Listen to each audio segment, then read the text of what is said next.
Carry On Up the Jungle, one of the most absurd, outrageous, and, let's be honest, controversial entries in the long-running Carry On series. Released in 1970, it was the 19th film in the franchise, bringing its trademark slapstick humour and innuendo to the depths of the African jungle. But while it delivered laughs for many, it also raised eyebrows, both then and even more so now. The film follows a group of British explorers on a chaotic trek through the jungle, encountering wild animals, dangerous tribes, and, of course, plenty of double entendres. The cast includes Carry On favourites like Frankie Howerd, Sid James, Joan Sims, Kenneth Connor, Charles Hawtrey, and Bernard Bresslaw, alongside newcomer Jacki Piper and glamour queen Valerie Leon. Terry Scott also makes an appearance as the loincloth-clad Ugg, a role that, according to reports, was first offered to Jim Dale before he turned it down. The story is a broad parody of classic jungle adventure films, particularly the Tarzan series. It begins with ornithologist Professor Inigo Tinkle, played by Frankie Howerd, leading an expedition into the jungle to study rare birds. He's joined by big game hunter Bill Boozy, Sid James, along with the excitable and proper Mrs. Evelyn Bagley, Joan Sims, who is searching for the son she lost in the jungle many years ago. Kenneth Connor plays Claude Chumley, a bumbling and nervous explorer, while Charles Hawtrey's character, Walter Bagley, Mrs. Bagley's long-lost husband, mysteriously disappeared at the same time as her son. As the group ventures deeper into the jungle, they discover that Walter has been captured by the all-female Lubby-Dubby tribe and installed as their ruler, King Tonka. Hawtrey plays the role as flamboyantly as ever, prancing around in regal robes and delivering campy quips in his signature style. Then there's Ugg, played by Terry Scott, who is eventually revealed to be Mrs. Bagley's missing son. Despite supposedly being much younger, Scott was actually older than Joan Sims in real life, making the casting one of the most absurd elements of the film. Ugg has spent his life growing up in the jungle, though the film never actually explains who raised him. Instead, he's presented as a simple-minded but well-meaning jungle man, swinging through the trees and communicating in grunts. Enter June, played by Jacki Piper, the young and wide-eyed love interest who finds herself smitten with Ugg. June is Mrs. Bagley's maid, and despite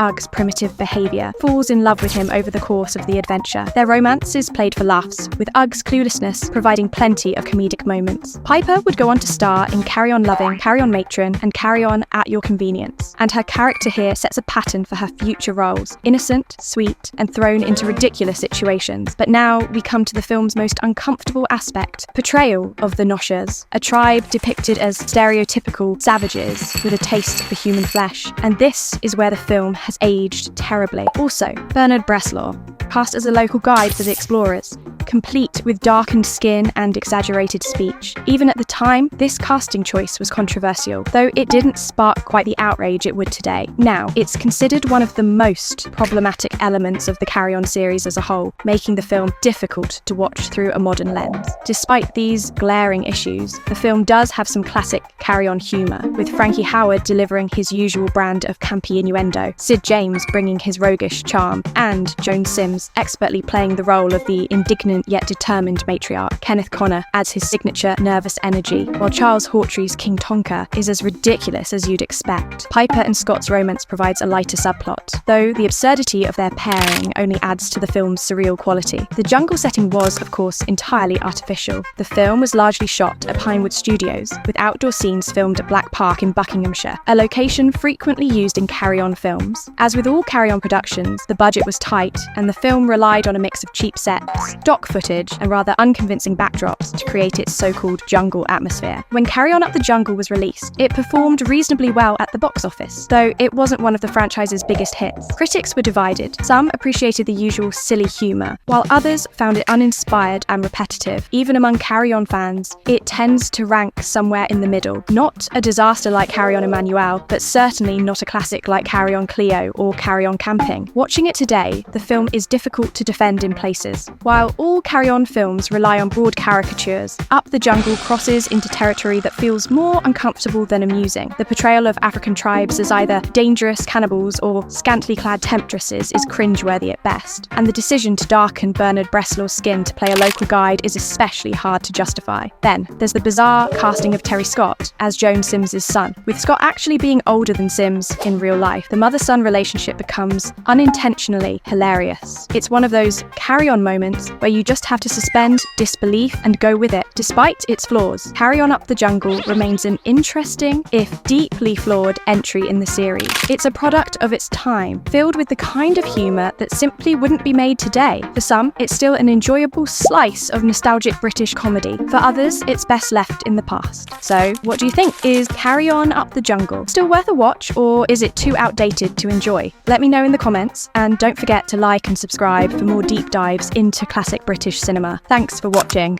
Oh, hello! Water!